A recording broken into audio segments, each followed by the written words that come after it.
अस्सलाम वालेकुम एवरीवन। यहाँ पे हमारे पास रिव्यू एक्सरसाइज है जो हम सॉल्व करने जा रहे हैं। इससे पहले हमने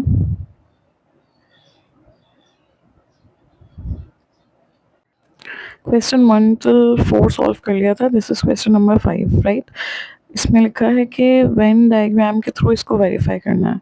तो अगर आप चाहें तो विदाउट अज्यूमिंग द सेट भी आप इसको कर सकते हैं, और अगर आप चाहें तो कोई सेट भी अज्यूम कर सकते हैं। एक ही जगह हम कोई सेट अज्यूम कर लेते हैं, और इसके अंदर आप डिसजॉइंट सेट्स भी ले सकते हो और ओवरलैपिंग सेट भी ले सकते हो। तो अब यहाँ पे हम जो है सेट्स अज्यूम कर लेते हैं। यूनिवर्सल सेट फॉर एग्जांपल हमने सपोज कर लिया 1 2 3 4 5, क्योंकि बी पे डैश है तो दैट यूनिवर्सल सेट तो होगा। फिर यहाँ पे ए सेट हमने ले लिया 1 2 3, और बी सेट हमने ले लिया 3 4 5। ओवरलैपिंग सेट्स यानी हमने ले लिया। अब इन सेट्स को यूज करते हुए जो है हम a माइनस बी को फाइंड आउट कर लेते हैं। That is our left hand side. a की जगह a सेट आ गया 1 2 3, और b की जगह b सेट आ गया 3 4 5। 3 कैंसिल हो गया तो हमारे पास जो है वो आंसर आ गया 1 2। a माइनस बी हमारे पास आ गया 1 2। ये हमारे पास हो गई लेफ्ट हैंड साइड।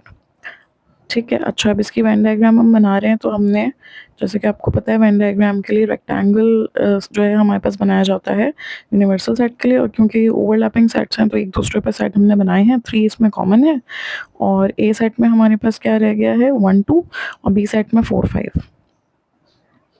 ठीक है भाई, ये ए सेट हो गया, ये बी सेट हो गया। अब इसके अंदर आंसर हमारे पास क्या है 1 2। तो 1 2 में क्या हो जाएगी, शेडिंग हो जाएगी। तो इस तरह से हमने यहाँ पे जो है इस वाले रीजन को शेड कर लिया।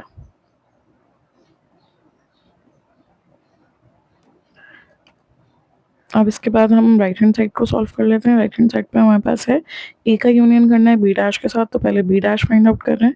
बी डैश, जिस भी चीज़ का डैश लिया जाता है उसको यूनिवर्सल सेट से माइनस कर दिया जाता है। तो हमारे पास यहाँ पे यूनिवर्सल सेट हम लिख देंगे और उसमें से बी को माइनस कर देंगे। 1 2 3 4 5। बी सेट है हमारे पास 3 4 5। तो ये कैंसिल होने के बाद हमारे पास आ गया 1 2। अच्छा, ये बी डैश आया हमारे पास। अभी हमें ए का यूनियन भी लेना है बी डैश के साथ। तो यहाँ पे हमने पहले ए सेट लिखा 1 2 3, और इसका यूनियन हम करेंगे बी डैश जिसका आंसर है 1 2 के साथ। तो अब दोनों को मिला के लिखेंगे, यूनियन के अंदर मिला के लिखते हैं, सीक्वेंस में लिखते हैं without repetition. So we have 1 2 3। अब अगर आप देखें तो हमारे पास ये जो लेफ्ट हैंड साइड थी उसका आंसर 1 2 था, राइट। और ये जो राइट हैंड साइड हमारे पास है इसका आंसर 1 2 3 है। तो यानी कि ये वेरीफाई नहीं हो रहा है, नॉट वेरीफाइड। अच्छा, इसकी वेन डायग्राम भी जो है वो हम बना लेते हैं। जो सबसे पहले इसके अंदर हमारे पास क्या है, बी डैश। तो यहाँ पे आप देख सकते हैं कि बी डैश का हमारे पास आंसर क्या है 1 2। तो डायग्राम हमेशा सेट्स को देख के बनाई जाती है, तो डायग्राम तो सेम ही रहेगी, जो हमारे पास लेफ्ट हैंड साइड पे थी वही रहेगी, और बाकी शेडिंग डिफरेंट हो जाएगी। तो यहाँ पे हम जो है वो पहले बी डैश के लिए शेडिंग कर लेते हैं। बी डैश का मतलब है नॉट बी।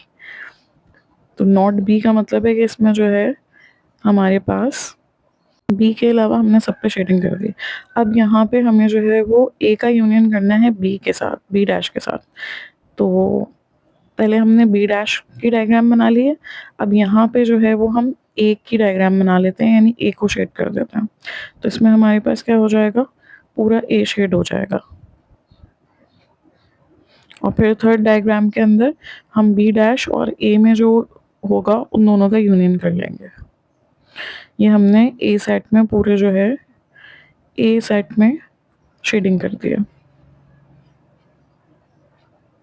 अब अगर हम इन दोनों का यूनियन करते हैं, यानी ए का और बी डैश का, तो हमारे पास जो फाइनल डायग्राम है उसके अंदर हमारे पास दोनों में अगर मिलाया जाएगा तो हमारे पास फर्स्ट वाले के अंदर कॉमन वाला हिस्सा नहीं आ रहा है, लेकिन सेकंड वाले में आ गया। तो दोनों को मिला दिया जाएगा तो हमारे पास पूरा ए शेड हो जाएगा, यानी कि हमारे पास आंसर आ जाएगा 1 2 3। अच्छा, लेफ्ट हैंड साइड में हमारे पास सिर्फ 1 2 में शेडिंग हुई थी, और यहाँ पे 1 2 3 में हो रही है।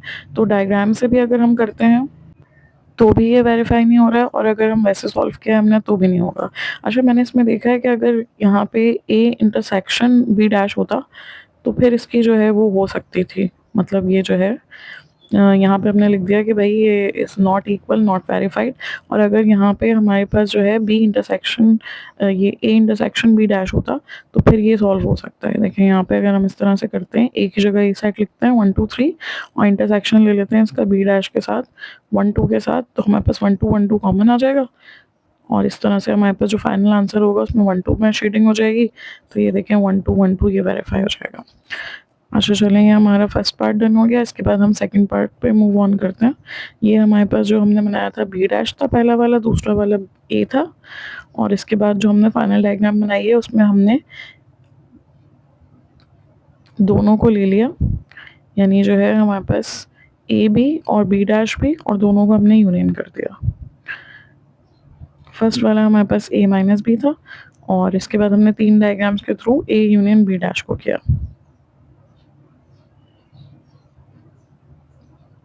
अच्छा, इसके बाद सेकंड पार्ट है हमारे पास ए माइनस बी का whole dash intersection B minus B is equal to B. सही है, तो इसको सॉल्व कर लेते हैं। ए माइनस बी का हमारे पास हम पहले भी सॉल्व कर चुके हैं। अब उसका हम क्या कर लेंगे, होल डैश ले लेंगे। डैश का मतलब होता है कि उसको यूनिवर्सल सेट से क्या कर दिया जाएगा, माइनस कर दिया जाएगा।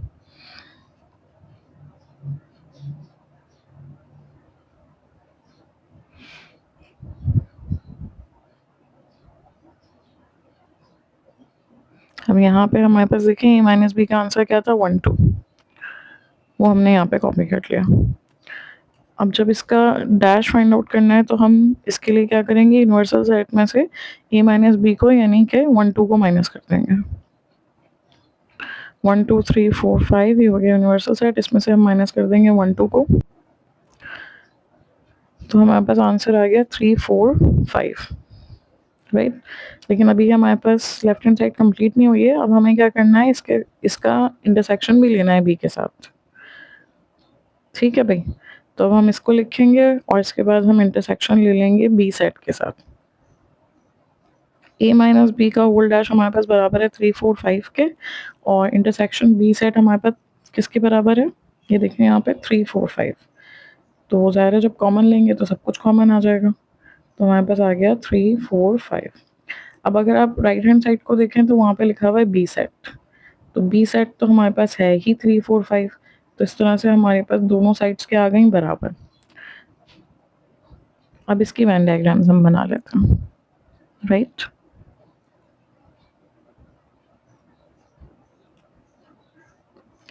अच्छा भाई, अब सबसे पहले हमारे पास है ए माइनस बी,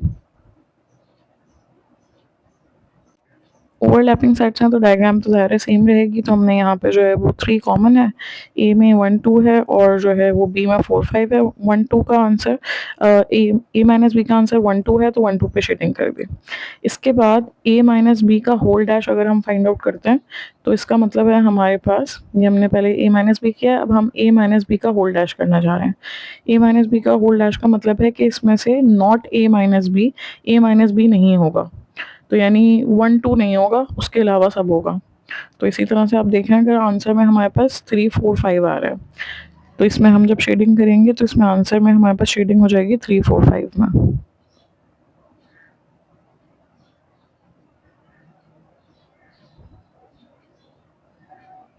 ठीक है, ये हमारे पास फर्स्ट में हो गया ए माइनस बी, फिर हमारे पास ए माइनस बी का होल डैश हो गया सेकंड वाली डायग्राम में। अब फाइनली हम थर्ड डायग्राम बनाएंगे जिसमें ए माइनस बी का होल डैश जो है इसका हम इंटरसेक्शन कर लेंगे बी के साथ।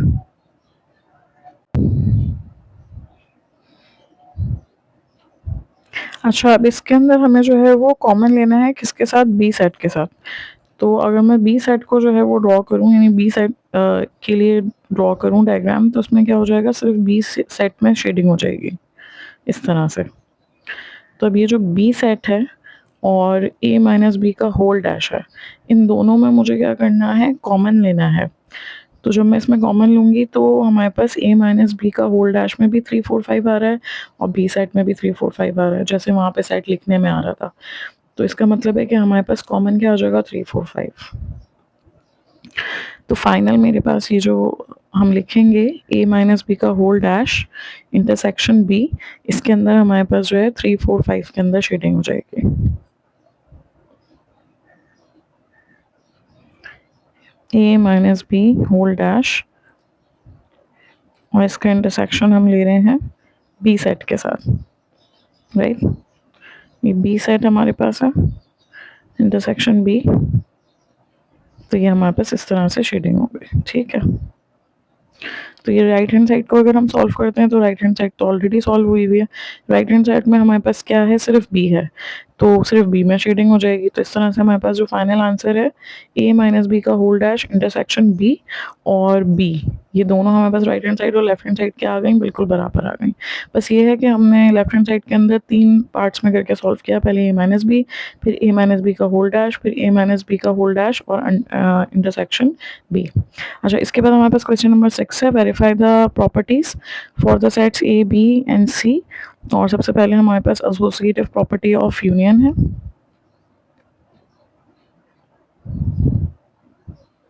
अच्छा, एसोसिएटिव प्रॉपर्टीज से पहले आप पढ़ चुके हैं, रियल नंबर्स में आपने पढ़ा था, जब कम्यूटेटिव का वर्ड आता है तो वहाँ पे 2 चीज़ें यूज़ होती हैं, 2 आइटम्स आते हैं, और एसोसिएटिव में हमारे पास 3 आते हैं। ये देखिए, मैं आपको रियल नंबर से याद दिला रही हूँ कि यहाँ पे जब कम्यूटेटिव होती है हमारे पास प्रॉपर्टी, तो ए बी बी ए 2 चीज़ें होती हैं। इसी तरह से यहाँ पे देखें, एसोसिएटिव जब होता है तो ए बी सी 3 चीज़ें होती हैं, पहले बी और सी को ऐड कर लें फिर ए में कर दें, या ए बी को ऐड कर लें फिर सी में कर लें, एक ही बात है। इसी तरह से बी सी को पहले मल्टीप्लाई करें फिर ए से कर लें, या ए बी को पहले मल्टीप्लाई करें फिर सी से कर लें, एक ही बात है। तो एसोसिएटिव में बेसिकली हमारे पास जो है 3 आइटम्स इन्वॉल्व होते हैं। सो गैस व्हाट, यहाँ पे भी हमारे पास क्या होगा कि हमारे पास जो है 3 सेट इन्वॉल्व होंगे। यहाँ पे ए सेट है हमारे पास 1 2 3 4, बी सेट है 3 4 5 6 7 8, और फिर हमारे पास सी सेट है 5 6 7 9 10। अब हम यहाँ पे एसोसिएटिविटी ऑफ यूनियन या एसोसिएटिव प्रॉपर्टी ऑफ यूनियन को जब करेंगे तो यहाँ पे किस तरह से लिखा जाएगा, तीनों सेट्स लिख दिए जाएंगे। सबसे पहले ए बी सी, और यही सेट्स हमारे पास राइट हैंड साइड पे भी आ जाएंगे। अब क्योंकि यहाँ यूनियन लिखा हुआ है तो यहाँ पे जो सिंबल यूज़ किया जाएगा वो यूनियन का किया जाएगा, और फिर हम क्या करेंगे कि पहले जो है वो बी यूनियन सी को जो है वो कर लो, फिर उसका ए के साथ यूनियन कर लो, या ए यूनियन बी कर लो फिर उसको सी के साथ यूनियन कर लो, कोई फ़र्क नहीं पड़ता, आंसर सेम आएंगे। तो इसको वेरीफाई कर लेते हैं। पहले हम लेफ्ट हैंड साइड को सॉल्व करते हैं। लेफ्ट हैंड साइड पे हमारे पास जो है वो पहले बी यूनियन सी हमें करना होगा, फिर उसको जो है हम फाइनली यूनियन करेंगे ए के साथ। तो बी यूनियन सी, बी की जगह बी की वैल्यू आ जाएगी, यूनियन, और सी की जगह सी सेट की वैल्यू आ जाएगी। यूनियन में क्या किया जाता है, मिला के लिखा जाता है विदाउट रेपिटेशन। तो 3 4 5 6 7 8 9 10 ये हमारे पास आ गया। अब हमें इसका यूनियन करना है ए सेट के साथ। हम यहाँ पे हमने ए सेट लिख दिया 1 2 3 4, और इसका यूनियन कर लिया हमने, जो हमारे पास बी यूनियन सी का आंसर आया है, यानी कि 3 4 5 6 7 8 9 10 के साथ। तो जब हम इसको सीक्वेंस में मिला के लिखेंगे तो ये हमारे पास 1 till 10 पूरे नंबर्स आ जाएंगे।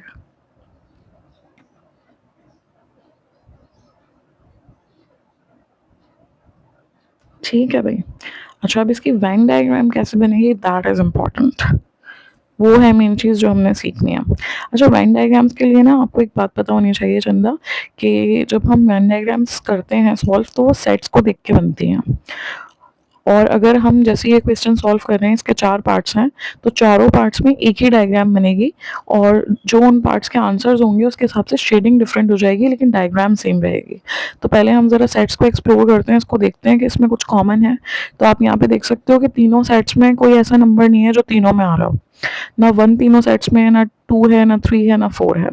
लेकिन हमारे पास ए और बी सेट में 3 और 4 जो है वो रिपीट हो रहा है, राइट। और इसी तरह से बी और सी सेट में अगर हम देखें तो 5 6 7 5 6 7, ये 3 ऐसे एलिमेंट्स हैं जो बी और सी सेट में, तो इसका मतलब है कि ओवरलैपिंग सेट्स बनने वाले हैं, राइट। तो पहले तो हम यहाँ पे जो है वो सर्कल्स के लिए क्या करते हैं, सेट्स के लिए सर्कल्स बनाते हैं। तो हमने 3 सर्कल्स बना लिए। हम यहाँ पे ए बी और सी हमने इसको लेबल कर दिया। अब हमने देखा था यहाँ पे कि ए और बी सेट के अंदर हमारे पास 3 और 4 कॉमन है, राइट। तो इसका जो कॉमन एरिया है हमारे पास 3 और 4 हम उसमें लिख देंगे। ठीक है भाई। इसके बाद हमारे पास बी और सी में जो है 5 और 6, 5, 6 और 7 ये तीनों कॉमन है, तो बी और सी का जो कॉमन एरिया है यहाँ पे 5, 6 और 7 लिख दिया जाएगा। ए और सी में कुछ भी कॉमन नहीं है तो वहाँ कुछ नहीं लिखा जाएगा, और तीनों में भी कुछ कॉमन नहीं है तो जाहिर है हम ये जो सेंटर वाला पोर्शन है वो तीनों में कॉमन है, तो यहाँ पे तीनों में कुछ भी कॉमन नहीं है। ए और बी में जो कॉमन था वो हमने यहाँ पे लिख दिया, और बी और ए और सी में कुछ भी कॉमन नहीं है, अगर होता तो हम यहाँ लिखते। और बी और सी में जो है हमारे पास 5, 6, 7 कॉमन था, वो हमने लिख दिया। ठीक है भाई। अच्छा, अब देखते हैं कि हमारे पास सेट में क्या रह गया। ए सेट में से 3 और 4 तो कॉमन एरिया में चला गया, तो 1 और 2 रह गया। और अगर हम बी सेट की बात करें तो यहाँ पे हमारे पास 5, 6, 7 जो है वो ऑलरेडी कॉमन एरिया में जा चुका है, तो हमारे पास 3, 4 और 8 रह गया। तो 3, 4 हमारे पास ए और बी के कॉमन एरिया में जा चुका है, तो इसका मतलब है बी में हमारे पास सिर्फ 8 रह गया। इसी तरह से अगर हम सी को देखें तो सी में हमारे पास 5, 6, 7 जो है वो कॉमन में आ गया है, और 9 और 10 रह गया। तो ये हमारे पास वो डायग्राम है जो चारों पार्ट्स में हम यूज़ करने वाले हैं, चाहे वो फर्स्ट पार्ट हो, सेकंड हो, थर्ड हो या फोर्थ हो, क्योंकि चारों पार्ट्स में हमारे पास सेम ही सेट्स यूज़ हो रहे हैं। तो डायग्राम याद रखें, हमेशा सेट्स को देख के बनाई जाती है। अब इसको हम एक ट्राइंगल के अंदर, सॉरी रेक्टेंगल के अंदर जो है वो बना देंगे। एज यू नो कि रेक्टेंगल यूज़ किया जाता है यूनिवर्सल सेट के लिए, तो इस तरीके से जो है वो हमने इसको एक रेक्टेंगल बॉक्स के अंदर जो है वो बंद कर दिया। अच्छा भाई, अब इसको यहाँ पे जो है वो ड्रॉ कर लिया है। सॉल्व करने के लिए ये जो डायग्राम है एज अ रेफरेंस हमने रखी है, और यही सब पार्ट्स में बनाई जाएगी। तो ये 2 दफ़ा मैंने बनाई है। 2 दफ़ा क्यों बनाई है कि हमारे पास पहले हमने क्या किया था, B union C find out किया था, फिर इसके बाद हमने ए का यूनियन किया था बी यूनियन सी के साथ। तो पहले हम क्या करेंगे, बी यूनियन सी को सॉल्व करेंगे, जिसका आंसर 3, 4, 5, 6, 7, 8, 9, 10 है। तो अगर आप देखें तो इसके अंदर 1, 2 नहीं है, बी को सी के साथ मिलाया जा रहा है, राइट। बी सेट को मिलाया जा रहा है सी के साथ। तो इसके अंदर हम क्या करेंगे, बी और सी सेट में जो है शेडिंग कर देंगे।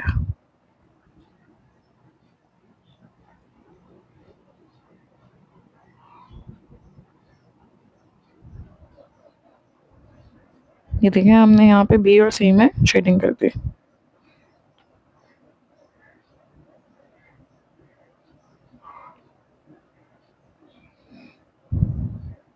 ये हमारे पास हो गया बी यूनियन सी। अब हम फाइनली क्या करेंगे, बी यूनियन सी, इसका यूनियन कर देंगे ए सेट के साथ।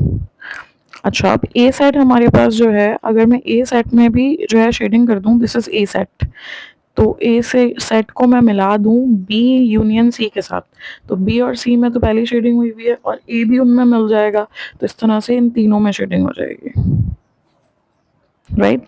तो ये हमारे पास जो है लेफ्ट हैंड साइड सॉल्व हो गई अल्हम्दुलिल्लाह। ये हमने इसकी वेन डायग्राम्स बना ली हैं, और अब हम राइट हैंड साइड को सॉल्व करते हैं। ठीक है, राइट हैंड साइड हमारे पास क्या है, ए यूनियन बी, और इसका फिर यूनियन करना है सी के साथ। यहाँ पे कॉपी कर लिए।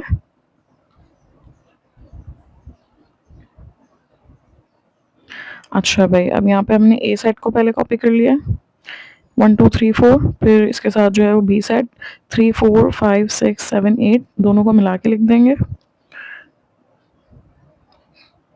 तो हमारे पास आ गया 1, 2, 3, 4, 5, 6, 7, 8। अब क्या करना है, इसका यूनियन करना है सी सेट के साथ।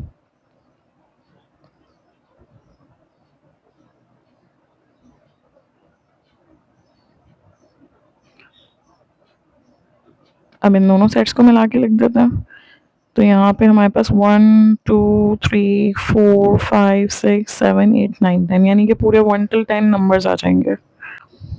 एज यू कैन सी कि लेफ्ट हैंड साइड पे भी हमारे पास यही सेट आया था, 1 till 10 पूरे नंबर्स थे, और यहाँ पे भी 1 till 10 है। अब इसकी वेन डायग्राम देख लेते हैं कि वेन डायग्राम किस तरह से बनेगी। तो ये हैंस वेरीफाइड हो गया, पहले तो वेरीफाई करने के लिए उन्होंने कहा था। अब इसकी वेन डायग्राम्स बना लेते हैं। तो रिमेंबर, हमारे पास एज अ रेफरेंस ये वाली डायग्राम है, यही बनेगी, और फिर बस शेडिंग डिफरेंट हो जाएगी। ये मैंने यहाँ पे ड्रॉ कर लिए 2 दफ़ा। आपको पता होगा 2 दफ़ा क्यों, क्योंकि पहले हम क्या करेंगे, ए यूनियन बी करेंगे, फिर ए यूनियन बी का यूनियन करेंगे सी के साथ। अभी ए यूनियन बी का आंसर हमारे पास जो है, इसमें अगर आप देखें तो इसमें हमारे पास 9 10 के अलावा सब कुछ है, राइट। तो जब हम ए और बी को मिलाएंगे तो उसमें सी नहीं आएगा, यानी 9 10 नहीं आएगा, ए और बी में हमारे पास शेडिंग हो जाएगी।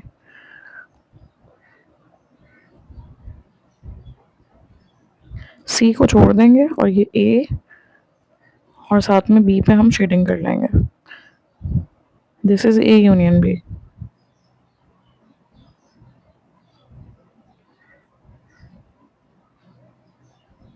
अच्छा, लाइकवाइज अब ए यूनियन बी को जो है वो हम इसका यूनियन करेंगे सी के साथ।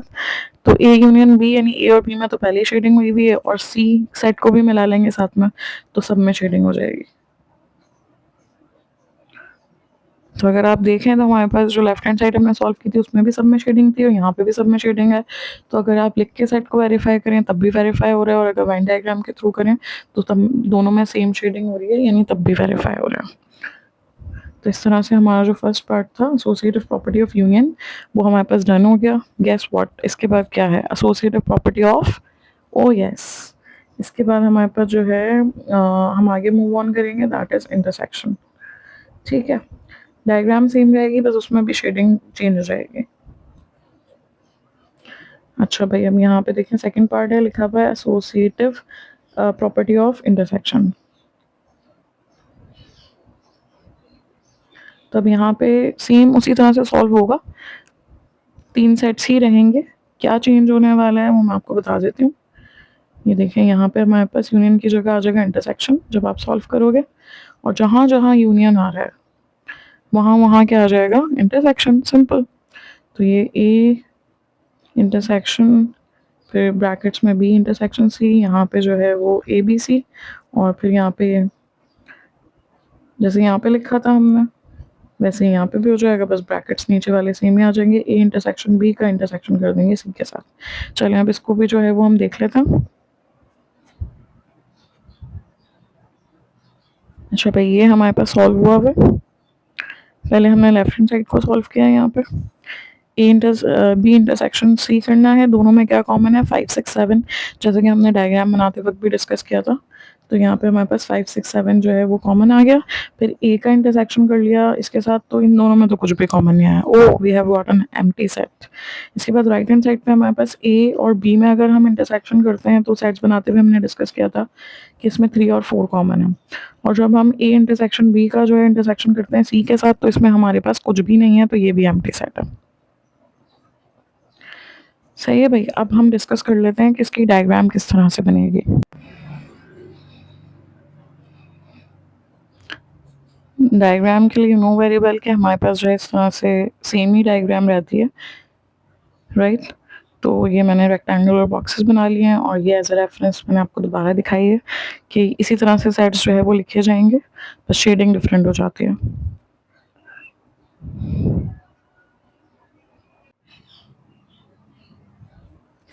तो इस तरह से यहाँ पे जो है वो ये 4 दफ़ा जो है वो कॉपी कर लिया। अब साथ में इसको सॉल्व कर लेते हैं, एक तरफ लेफ्ट हैंड साइड, एक तरफ राइट हैंड साइड। सबसे पहले लेफ्ट हैंड साइड पे हमारे पास बी इंटरसेक्शन सी है। बी और सी में हमारे पास क्या कॉमन है, तो यहाँ पे लेफ्ट हैंड साइड पे पहले हमने कॉपी कर लिया, बी इंटरसेक्शन सी का यूनियन कर रहे हैं, का इंटरसेक्शन कर रहे हैं ए के साथ, और ये आ गया बी इंटरसेक्शन सी। बी और सी में हमारे पास कौन सी चीज़ कॉमन है, 5 6 7। तो हमारे पास शेडिंग किस में हो जाएगी, इस वाली एरिया में, 5 6 7 में, ओवरलैपिंग रीजन में।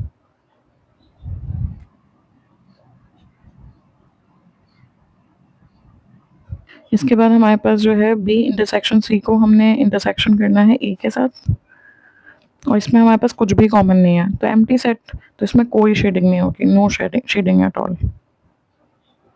ठीक है भाई, अब राइट हैंड साइड को सॉल्व कर लेते हैं। राइट हैंड साइड में हमारे पास क्या कह रहे हैं, ए इंटरसेक्शन बी है, उसका इंटरसेक्शन करना है सी के साथ। तो पहले ए इंटरसेक्शन बी, ए और बी में हमारे पास कॉमन है 3 और 4। तो यहाँ पे हमारे पास ए और बी में ये जो ओवरलैपिंग रीजन है 3 और 4, इसमें शेडिंग हो जाएगी। और फिर फाइनली हमारे पास ए इंटरसेक्शन बी का इंटरसेक्शन करेंगे सी के साथ।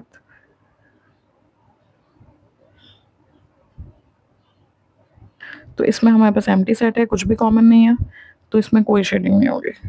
तो दिस इज डन। ठीक है भाई, तो ये हमारे पास जो है वो इस तरह से ये भी सॉल्व हो गया। अब हम आ गए हैं थर्ड पार्ट पे, that is distributive property of union over intersection. ठीक है, अब ये डिस्ट्रीब्यूटिव प्रॉपर्टी क्या है, ये आप पीछे रियल नंबर्स में पढ़ के आ रहे हो, तो उससे थोड़ा सा रिलेट कर लेते हैं।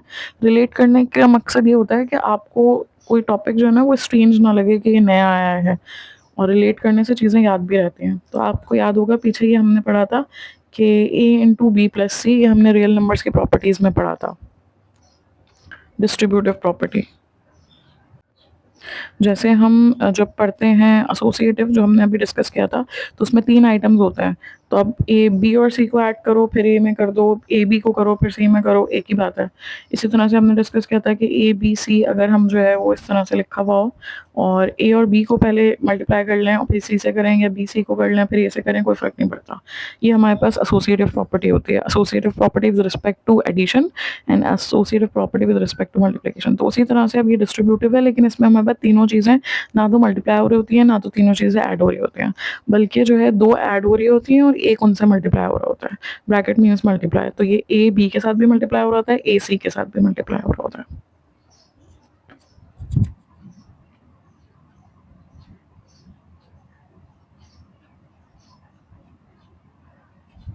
तो इसको किस तरह से लिखा जाएगा कि A into B, then we have plus B A into C.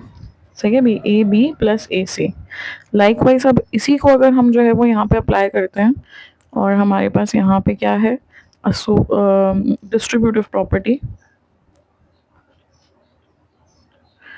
Of union over intersection. ठीक है, ये है हमारे पास। तो हम इसको कैसे अप्लाई कर सकते हैं, हमारे पास 3 सेट्स हैं, ये लिखा हुआ है हमारे पास यूनियन ओवर इंटरसेक्शन। तो तीनों सेट्स हम यहाँ पे लिख लेंगे। जैसे यहाँ पे हमारे पास 3 आइटम्स थे ए बी सी, यहाँ पे 3 सेट्स हैं ए बी सी। अच्छा, अब ये जो है हम पहले इसको डिस्कस कर लेते हैं, यूनियन ओवर इंटरसेक्शन को, फिर इंटरसेक्शन ओवर यूनियन को कर लेंगे। अब 2 इनमें से मल्टीप्लाई हो रहे होंगे, तो उसके लिए हमने ब्रैकेट्स लगा दिए हैं। पहले लिखा हुआ है यूनियन ओवर इंटरसेक्शन, तो बाहर यूनियन आ गया ब्रैकेट के और इंटरसेक्शन अंदर आ गया। सही है। और अगर इंटरसेक्शन ओवर यूनियन होगा फिर क्या करेंगे, देखो यहाँ पे जैसे फोर्थ पार्ट में है इंटरसेक्शन ओवर यूनियन, तो यू माइट हैव गेस्ड कि क्या करेंगे, बाहर जो है वो हमारे पास क्या आ जाएगा, इंटरसेक्शन, और अंदर आ जाएगा यूनियन। ये देखो यहाँ पे आ गया distributive property of intersection over union. तो अब इसको इरेज कर देते हैं यहाँ से, ये हो जाएगा इंटरसेक्शन और अंदर हो जाएगा union, distributive property of union over intersection. अच्छा भाई, इसको सॉल्व कर लेते हैं फटाफट, बहुत आसान है। क्वेश्चन नंबर 6 है, रिव्यू एक्सरसाइज 3 चल रही है हमारे पास ये।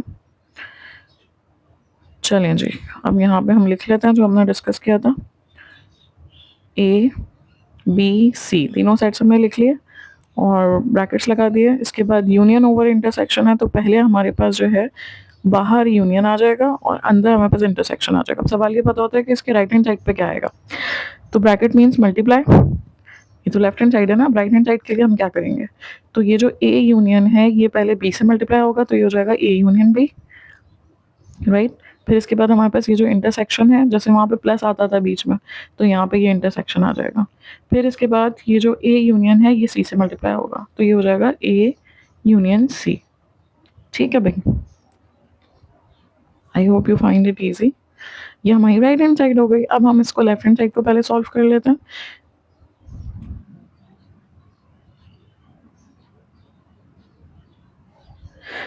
लेफ्ट हैंड साइड पे हमारे पास जो है बी इंटरसेक्शन सी है, उसका यूनियन करना है ए के साथ, तो पहले बी इंटरसेक्शन सी को हम कर लेते हैं।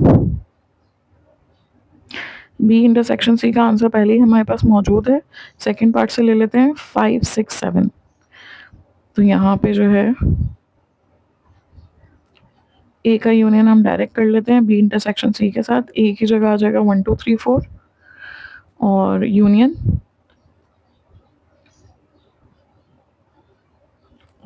कर लेंगे इसका हमारे पास बी इंटरसेक्शन सी में हमारे पास 5 6 7 है, सॉरी यहाँ पे यूनियन है तो ये इंटरसेक्शन बना दिया था। चलें अब इसको जो है हम क्या कर लेते हैं, इसका यूनियन कर लेते हैं। यूनियन मतलब मिला के लिखें, विदाउट रेपिटेशन, इन सीक्वेंस, तरतीब से और बगैर दोहराए।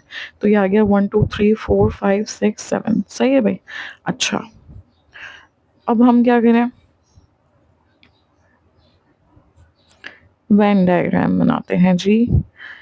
तो सेम वैसे ही जैसे हमने डिस्कस किया था, क्योंकि सेट्स हमारे पास सेम है, तो ये हमने एज इट इज़ यहाँ पे कॉपी कर लिया, एज यू कैन सी।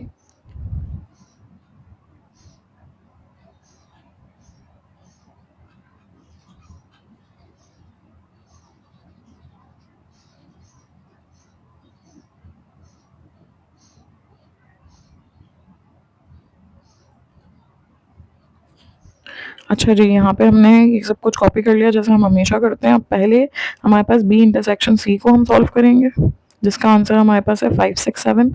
और फिर हम इसके बाद जो है बी इंटरसेक्शन सी को मिलाएंगे ए के साथ।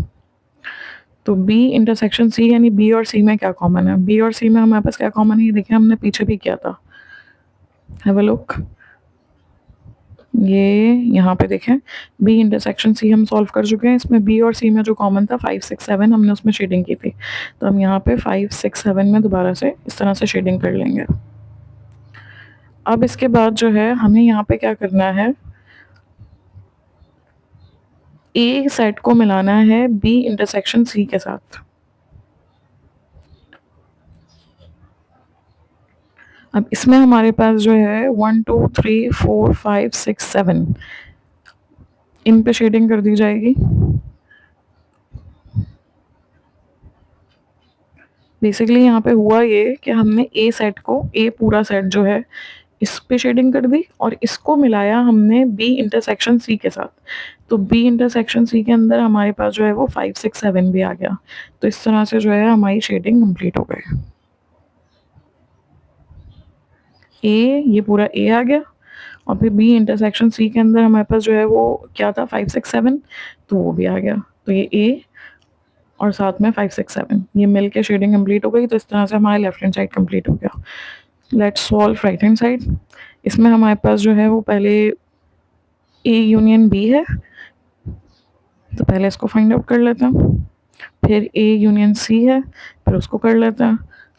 अच्छा भाई, ए की वैल्यू क्या आती है हमारे पास, 1 2 3 4, राइट। और बी की वैल्यू 3 4 5 6 7 8। यूनियन हमें पता है मिला के लिखना विदाउट रिपीटेशन सीक्वेंस में।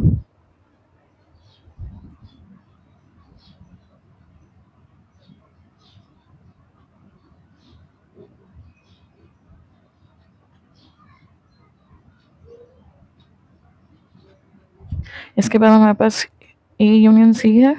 ए की जगह 1 2 3 4 यूनियन, सी की जगह 5 6 8 9 10 मिला के लिखा, हमारे पास आ गया 1 2 3 4 5 6 7 9 10। अब क्या करेंगे, अब इन दोनों सेट्स को लेंगे और इनका क्या कर देंगे, इनका इंटरसेक्शन कर देंगे। ये आ गया हमारे पास A union B, A union C, और दोनों का इंटरसेक्शन कर रहे हैं। ये बाय मिस्टेक रिपीट हो गया है, यूनियन, नाउ इट्स गुड। अच्छा भाई, अब हमारे पास यहाँ पे जो है ए यूनियन बी का आंसर क्या है हमारे पास, ये पूरा लिख दिया हमने यहाँ पे। और इसके बाद इंटरसेक्शन का सिंबल जो है वो आएगा, और ए यूनियन सी में हमने पूरा ए यूनियन सी का आंसर कॉपी कर दिया।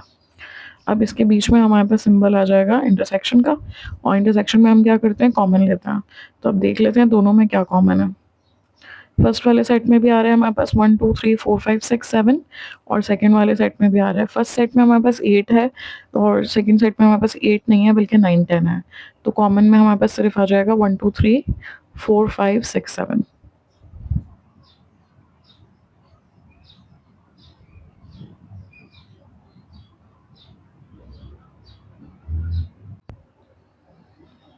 अब यहाँ पे अगर हम देखते हैं तो ये हमारे पास जो है वो इसकी लेफ्ट हैंड साइड सॉल्व हुई हुई है। अब यहाँ पे मैंने ये 5 बॉक्सेस बना लिए हैं, और लेफ्ट हैंड साइड भी पीछे सॉल्व हुई हुई है, तो मैं यहाँ कॉपी कर देती हूँ ताकि आपको कंपैरिजन में इजी हो जाए कि लेफ्ट हैंड साइड यहाँ है और राइट हैंड साइड यहाँ है, तो it will be easy to compare.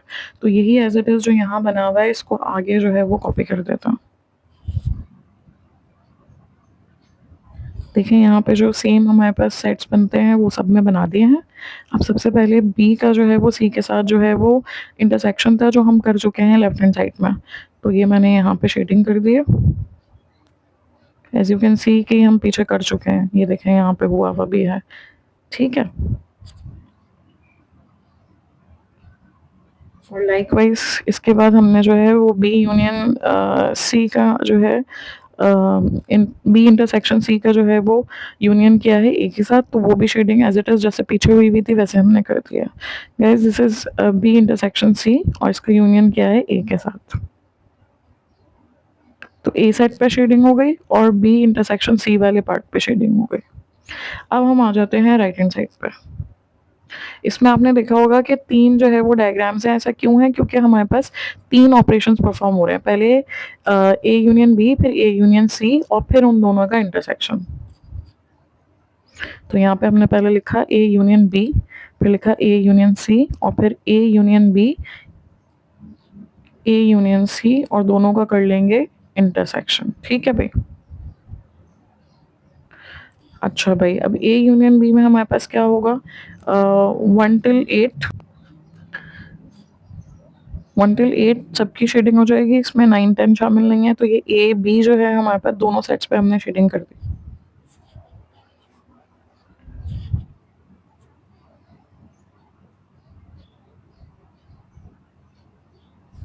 इसके बाद हमारे पास आंसर में अगर आप देखें तो इसमें 8 नहीं है, बाकी सब कुछ है, यानी ए यूनियन सी। तो ए और सी में शेडिंग हो जाएगी, तो बी जिसमें 8 लिखा हुआ है वो वाला पार्ट नहीं आएगा, बाकी सब में शेडिंग हो जाएगी, ठीक है भाई। अच्छा, अब ये ए यूनियन बी तो बहुत आसान था, हमने ए और बी को शेड कर दिया। ए यूनियन सी भी आसान था कि हमने ए और सी को शेड कर दिया। अब इन दोनों में हमने क्या करना है? इंटरसेक्शन यानी कॉमन लेना है। तो अब कॉमन किस तरह से लिया जाएगा? अब अगर आप देखें तो यहाँ पे सेकंड पार्ट में बी में शेडिंग नहीं हुई हुई, यानी 8 में शेडिंग नहीं हुई हुई, वहाँ फर्स्ट में हुई हुई है, तो ये तो कॉमन नहीं हुआ। अब अगर आप देखें फर्स्ट पार्ट में ए पूरा शेड हुआ हुआ है और सेकंड पार्ट में भी ए शेड हुआ हुआ है, तो इसका मतलब है यही हमारे पास कॉमन है, क्योंकि सेकंड पार्ट में हमारे पास जो है वो 9 10 में शेडिंग हुई हुई है, लेकिन फर्स्ट पार्ट में 9 10 में नहीं हुई हुई। यहाँ पे देखें 9 10 शेड हुआ हुआ है, यहाँ पे नहीं हुआ हुआ, ठीक है। और हमें क्योंकि इंटरसेक्शन लेना है, यानी दोनों में क्या कॉमन है, तो कॉमन तो सिर्फ दोनों में ए है, दोनों जगह पे ए में शेडिंग हुई हुई है। इसमें बी में है तो बी में नहीं है, इसमें सी में है तो सी में नहीं है, तो ए हमारे पास कॉमन है। और अगर आप ये देखें, अच्छा, ये ए की शेडिंग के बाद जो है वो हमारे पास ये जो बी और सी का कॉमन एरिया है वो भी दोनों में शेड हुआ हुआ है, तो उसको भी हमने कर दिया। और इस तरह से हमारी लेफ्ट हैंड साइड और राइट हैंड साइड अगर आप देखते हैं तो दोनों की शेडिंग बिल्कुल मैच हो रही है, तो वेन डायग्राम्स बिल्कुल मैच हो गई। So that's how you do it. इसके बाद हमारे पास लास्ट पार्ट को डिस्कस कर लेंगे। दोनों को साथ बना दिया ताकि आप कंपेयर कर सकें। It's all good, I hope you are able to do this. इसको जब तक आप बना के प्रैक्टिस नहीं करेंगे तो you won't be confident enough. समझ तो आपको आ गया होगा देख के, तो आप कोशिश करें कि इसका जो लास्ट पार्ट है, फोर्थ पार्ट, तो वो आप फिर जो है वो उसको सॉल्व कर लें, ठीक है भाई। यहाँ पे लिख भी देती हूँ मैं, इसका लास्ट पार्ट हमारे पास है, अभी हमने किया था distributive property of union over intersection. So gas what, हमारे पास फोर्थ पार्ट क्या होगा? Distributive property of intersection over union. और उसको कैसे लिखा जाएगा, लिख भी लेते हैं। तीनों सेट्स आ जाएंगे जैसे हमारे पास आ जाते हैं, फिर इसके बाद ब्रैकेट्स आ जाएंगे। अब लिखा हुआ है इंटरसेक्शन, तो पहले इंटरसेक्शन आ जाएगा ब्रैकेट के बाद, फिर यूनियन, तब यूनियन, सिंपल। अब इसको मल्टीप्लाई कर लेते हैं, ए इंटरसेक्शन बी, ये एक जगह मल्टीप्लाई हो गए, और फिर हमारे पास क्या है? यूनियन, तो यूनियन आ गया हमारे पास। और फिर ए इंटरसेक्शन सी से मल्टीप्लाई हो जाएगा, तो ये हो जाएगा ए इंटरसेक्शन सी। अल्हम्दुलिल्लाह ये हमारे पास हो गया। इसको आप ट्राई करिएगा, अगर इसमें कोई प्रॉब्लम होती है तो आप बता दीजिएगा, तो इसकी वीडियो भी अपलोड हो जाएगी। Good luck with your practice guys, जज़ाकल्लाह फॉर वॉचिंग।